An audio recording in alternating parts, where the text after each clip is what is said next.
4 चरणों का चुनाव हो चुका है, 5वां चरण आखिरी पे है, क्या कुछ लग रहा है, कितनी सीटें आप ला रहे हैं? देखिए,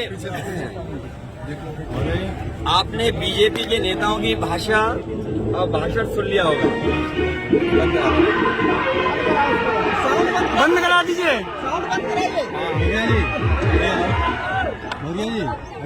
बीजेपी के नेताओं के भाषण और भाषण में उनकी बातें आपने सुन ली होंगी। 4 चरण के बाद ही उनके भाषण की भाषा बदल गई। वही पुरानी कहानी सुना रहे हैं, वही घिसे पिटे डायलॉग सुना रहे हैं। ये इस बार जनता इनको सुनने के लिए तैयार नहीं है। जो 10 साल में दिल्ली की सरकार के जो कामकाज थे और उत्तर प्रदेश के 7 साल, तो लगभग 17 साल की सरकारों का हिसाब किताब देना है। जो मुख्यमंत्री हमेशा बुलडोजर लेकर के तैयार रहते हैं और अन्याय के लिए अपनी पुलिस प्रशासन को आगे कर देते हैं, उनकी हर परीक्षा का पेपर रद्द हुआ, पेपर लीक हुआ। और ये पेपर लीक हुए नहीं है, सरकार ने जानबूझ करके कराए जिससे नौकरी न देनी पड़ जाए। नौजवान पूरी ईमानदारी से इनके खिलाफ खड़ा दिखाई दे रहा है और मैंने नौजवानों को हर सभा में कहा है कि आपके 10 साल नहीं खराब हुए हैं, आपका 1/3 जीवन इन्होंने खराब किया। जब आईडी आएगी तभी न किसान की आय दोगुनी हुई, न महंगाई को रोक पाए, और इलेक्टोरल बॉन्ड से इन्होंने जो पैसे की वसूली की उससे तो इनकी भ्रष्टाचार की पोल खुल गई। जो लोग दूसरों पे आरोप लगाते थे भ्रष्टाचार का, बताओ इलेक्टोरल बॉन्ड से इनके भ्रष्टाचार की पोल खुल गई कि नहीं खुल गई। और इसके साथ साथ जो आज बाजार में महंगाई है, इन इलेक्टोरल बॉन्ड की वजह से भी है, जिससे आप 1000 करोड़ रुपए ले लोगे, 500 करोड़ रुपए ले लोगे, 400 करोड़ रुपए ले लोगे, वो बताओ दुगना मुनाफा कमाएंगे कि नहीं कमाएंगे।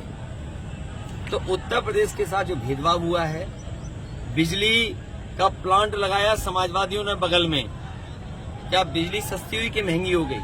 मीटर लगा करके इन्होंने बिजली महंगी कर दी।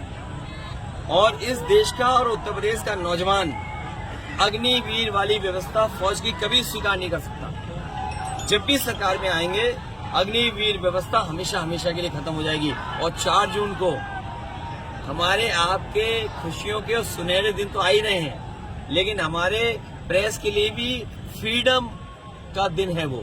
सर क्या लगता है कि जहां प्रधानमंत्री जब भी मंच पे जाते हैं सिर्फ और सिर्फ अखिलेश यादव उनके जुबान पे रहते हैं, क्या लगता है, क्या दिख रहा है इनको? देखिए, जो हताशा है ये लोकतंत्र का और 2024 का ऐसा चुनाव है जो जनता खुद लड़ रही है और जनता को ये लगता है कि उनका संविधान खतरे में है।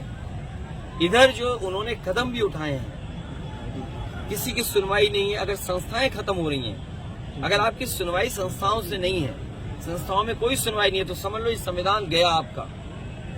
सर, इनके केंद्रीय मंत्री पुरुषोत्तम रूपाला, जिन्होंने छत्रियों पे सीधे सीधे प्रहार किया, उन्होंने कहा मुगलों का जो समय था उस समय में इनका रोटी बेटी का। ये सुना है कि यहाँ पे छत्रियों की ईवी सीवी ईडी और सीबीआई भी हो रही है। सर केजरी सर सोचिए, ये हर एक के खिलाफ हैं। जब दूसरे लोग सुपर, फिर ये अपने लोगों के भी खिलाफ हैं। ये बीजेपी के वो लोग हैं जो हर एक के खिलाफ हैं। ये तो चलो एक भाषा और व्यवहार रहा किसी एक व्यक्ति का। मैं खुद मंदिर में गया, वहाँ के पुजारी ने मना किया मत धो मंदिर। पुजारी मना कर रहे, पंडित जी उस मंदिर के मना कर रहे मत धो, लेकिन बीजेपी वालों ने बताओ मंदिर धोया। क्या इसीलिए आप अयोध्या नहीं जा रहे हैं? धोया मंदिर, अयोध्या इसीलिए नहीं जा रहे हैं? तस्वीर दिखा दूं, मैं तो उसके बगल से उड़ के आया हूँ। संजय सिंह का सर संजय सिंह का एक बयान है, जो भगवान, जो धर्म, जो शंकराचार्य, जब शंकराचार्य नहीं कर रहे हैं दर्शन, और मैंने तो ये कहा कि जब भगवान बुलाएंगे तो मैं जाऊंगा। और फिर अपने भगवान श्री राम तो ऐसे हैं, कब किसका बुलावा आ जाए किसी को नहीं पता। सर केजरीवाल का जो दावा है वो 4 जून के बाद मुख्यमंत्री उत्तर प्रदेश के बदल जाएंगे, ऐसा आपको क्या लगता है? कोई नई बात नहीं है। आप सोचिए, मध्य प्रदेश में जिन मुख्यमंत्री की वजह से सरकार उनकी बनी, उसी मुख्यमंत्री को हटा दिया, उसी मुख्यमंत्री को हटा दिया। वसुंधरा राजे राजस्थान में जो चेहरा थी मुख्यमंत्री के, जिसके वजह से वोट मिला, उन्हें हटा दिया। और इस आपको सोचना चाहिए, पुलिस विभाग के लोग भी खड़े हैं, अधिकारी खड़े हैं। ये पहली सरकार है जिसने अपना चीफ सेक्रेटरी नहीं अपॉइंट कर पाया। न जाने कितने आईएएस अधिकारी बिना चीफ सेक्रेटरी बने रिटायर हो गए और आज भी दुखी मन बैठे हैं उनके बैच के लोग। और अभी तक सरकार के पास परमानेंट डीजीपी नहीं है। तो सोचिए आप, जो अभी तक दूसरे से लड़ते थे वो अपनों से ही लड़ रहे हैं। देखिए, जो कुछ होता है पीएमओ क्यों नहीं जानेगा, सीएम ऑफिस क्यों नहीं जानेगी? अगर वो बीजेपी के कार्यालय पे धरना देने जा रहे हैं तो उनके घर पे पुलिस जा रही है। और फिर आपने ईडी, सीबीआई, इनकम टैक्स का काम करने का तरीका तो देख लिया ना, क्या उसमें नहीं भेदभाव हो रहा? अखिलेश जी कहती है कि पूर्वांचल में धर्म से काम चल जाएगा, आप क्या कहते हैं?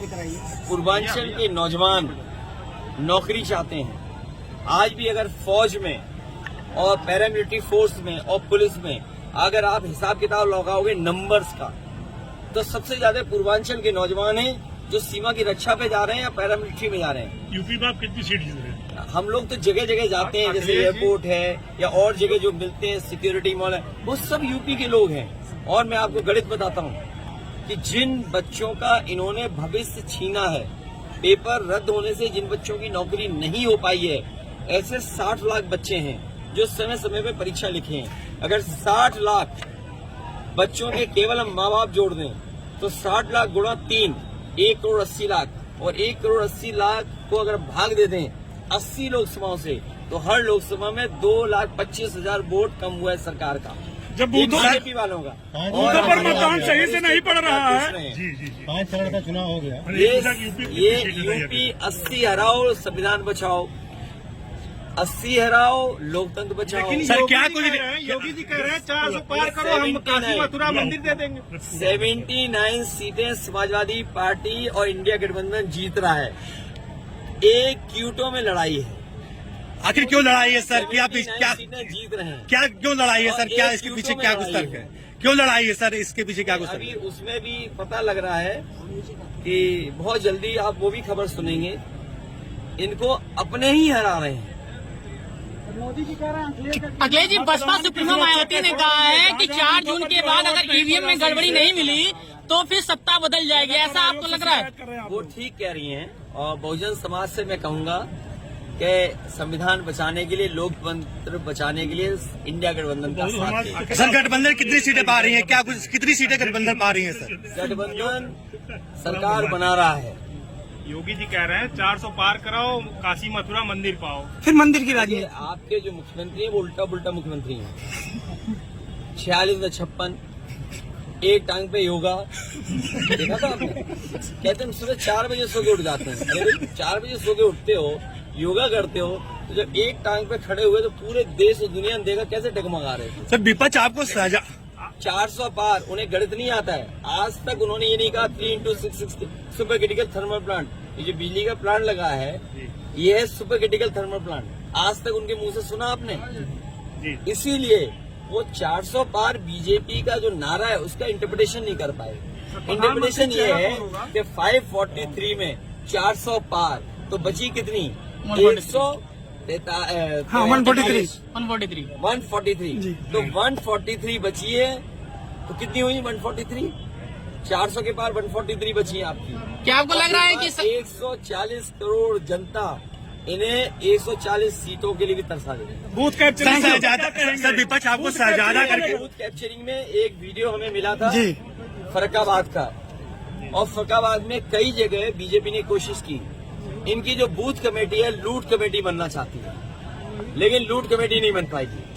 उसके लिए समाजवादी लोग अपने बूथ की रक्षा करेंगे। सर आप ही के द्वारा ये आरोप लगाया गया था कि प्रधानमंत्री, इंडिया का प्रधानमंत्री अपने कई चेहरों में से एक चेहरा तय कर ले। सर विपक्ष आपको सहजादा करके संबोधित करती है, तो इसके पीछे क्या कुछ रीजन है? शहनशाह यही कह सकते हैं।